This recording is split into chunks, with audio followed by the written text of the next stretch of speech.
A poor village girl was forced to marry a poor village hunter. Sit back and enjoy the series. Episode 1, The Marriage Nobody Wanted. The sun was still sleeping behind the hills when the talking drum began to sound in Umwaka village. Its beat was heavy, urgent, carrying a message that pulled people out of their beds. Women tied wrappers quickly. Men stepped out with bare chests. And children, with sleepy eyes, followed their parents to the village square. At the center stood Chief Oba, tall and broad-shouldered, with the red feather of authority sticking proudly from his cap. Beside him was his daughter Adama, the kind of beauty that made even the old women nod in admiration. Her skin was the color of roasted groundnut, her eyes deep like a river that hides secrets. She was known not just for her face, but for her gentle voice, the way she greeted everyone, rich or poor, as if they mattered. But that morning her beauty was covered with worry. Her heart was beating like a drum in the hands of a drunken drummer. She knew why the drum had called the people. For months, Umwaka had been suffering.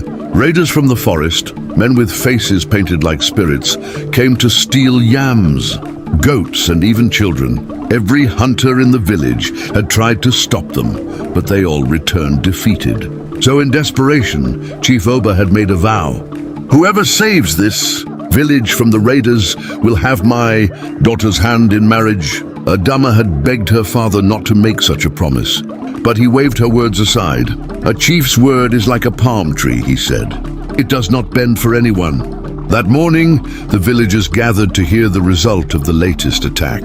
The night before, a stranger had stepped into the fight, a tall, lean man with scars across his cheek and a spear that seemed older than the forest itself. His clothes were torn, his feet bare, and his eyes carried the kind of sadness only a man who had seen too many battles could hold. His name was Okoro. The people watched as Chief Oba raised his hands for silence. Umwaka, he said, his voice echoing.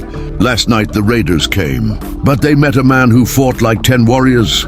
He defeated them, chased them far into the forest, and brought peace back to our land. That man is Okoro. The crowd turned to see Okoro standing quietly at the edge of the square. He did not smile, did not boast. He just stood with his spear planted in the ground, his chest rising and falling slowly. As I promised, Chief Oba continued, Okoro will marry my daughter, Adama. Gasps spread through the crowd. Mothers whispered. Some men shook their heads. That homeless man? A woman hissed. He has no hut, no yam barn, not even a chicken, another said. Better to marry her to a ghost than to a man with nothing, someone else muttered. Adama's heart sank. She looked at Okoro, this man who had saved her village, and wondered how her life had turned so suddenly.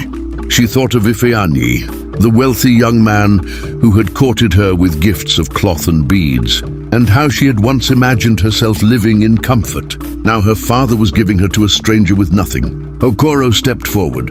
His voice was calm, deep, and carried the weight of storms. I did not fight for reward, he said. But if this is the will of the chief, I will not refuse. And just like that, the drums began to beat again. This time, not for war, but for a wedding. Adama's lips were tight, her eyes fixed on the ground. In her heart, she whispered to herself, let this not be the beginning of my sorrow. The poor village girl was forced to marry a poor village hunter. Episode 2. The Marriage Nobody Wanted. The wedding was simple. No colorful masquerades. No overflowing palm wine, no dancing till the moon was tired. The villagers came only to watch, whisper, and shake their heads. Adama wore a wrapper of faded blue.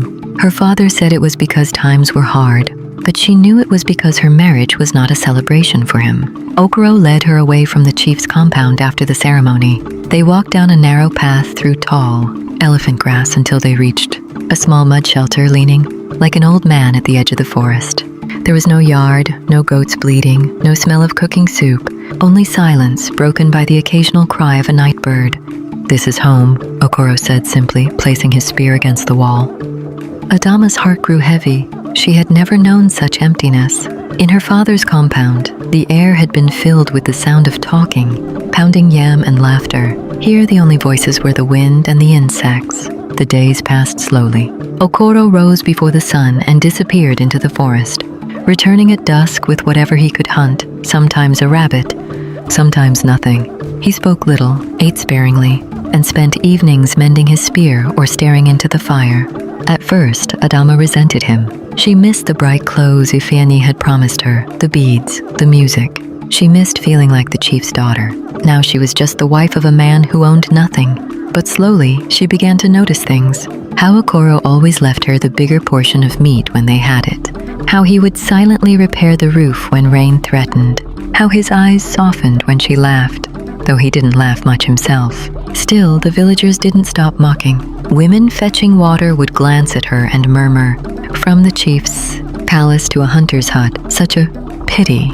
She pretended not to hear, but each word was like a thorn in her chest. One evening, as they sat by the fire, she asked, "Okoro, why do you live here alone? Why no family? No people of your own?" For a long time, he said nothing. His eyes were fixed on the flames. Then, in a low voice, he replied, "Some truths are safer in silence." The way he said it sent a shiver through her. She knew then that her husband was carrying a story, one that could change everything. And somewhere deep in the forest, voices were already whispering his name. To be continued. I smell a rat here.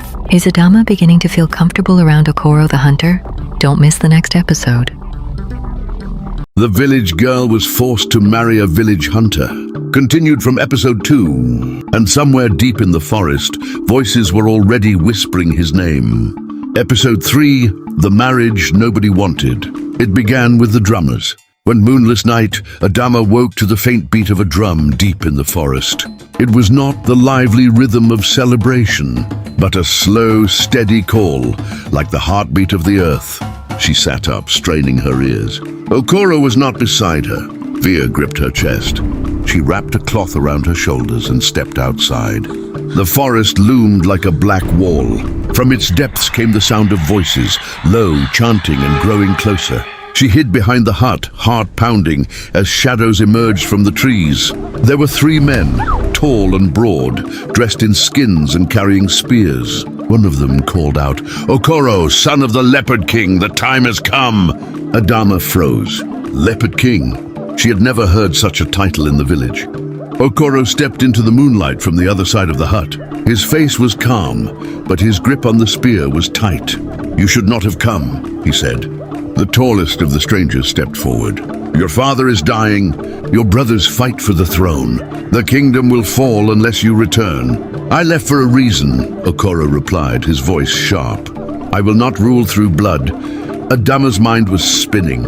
Her husband, the man everyone called homeless, was a prince. The men tried to persuade him, but Okoro refused. At last, they disappeared into the forest, their drums fading like a dream. When he returned to the hut, Adama asked, "Is it true?" He looked at her for a long time, then said softly, "I am the first, son of the Leopard King. But I walked away from the throne because I would not be part of my brother's cruelty. I chose a life of peace, even if it meant living with nothing." Adama felt something shift in her heart. The man she thought was poor was richer than all the suitors she had known. Not in gold, but in honor. But deep inside, she knew the forest had not called him for the last time. I think some things are beginning to add up for Adama. To be continued. Stay tuned. Continuation of the interesting series, sit tight. The village girl was forced to marry a village hunter. Episode 4. The marriage nobody wanted. The attack came at dawn. This time the raiders came in greater numbers, their war cries shaking the air. Houses burned, goats scattered, and the people screamed. Chief Oba's guards tried to fight, but they were outnumbered. Adama ran to find Okoro, but he was already in the square, his spear spinning like lightning. He moved with the grace of a leopard, cutting through the enemy ranks. But the raiders were too many. When all hope seemed lost, the same 3 warriors from the forest appeared, fighting at Okoro's side. Together, they drove the raiders back, chasing them beyond the hills. When the dust settled, the people gathered around, staring at Okoro in a new way. Chief Oba stepped forward, his voice trembling. "Who are you truly?" Okoro stood tall. "I'm Okoro, son of the Leopard King, and I have fought my last battle as a hunter. My people need me, but I will not leave without my wife." Adama's eyes filled with tears. For the first time, she felt proud, not just to be his wife, but to be the woman who had stood beside him in his lowest days. Adama's hitherto shameful status is taking a new twist. Have you ever been close to being in such a fix? Stay tuned for the concluding path. The village girl was forced to marry a village hunter. Final part! Episode 5, The Marriage Nobody Wanted. A week later, Okoro and Adama stood before the gates of the Leopard Kingdom. The air smelled of spices and fresh rain. The people knelt as they entered, chanting his name. The Leopard King, weak and old, blessed his son with trembling hands. "Rule with courage," he said, "and never forget the value of humility." When Okoro was crowned, Adama stood beside him in royal beads, her head held high. The same villagers who once mocked her now bowed in respect when she visited Umuaka. Her story became a proverb told to young girls. Do not despise the man who owns nothing today, for tomorrow he may own the world. And so the chief's daughter, who once feared poverty, became the queen who ruled beside the bravest. King in the land. Quite interesting, right?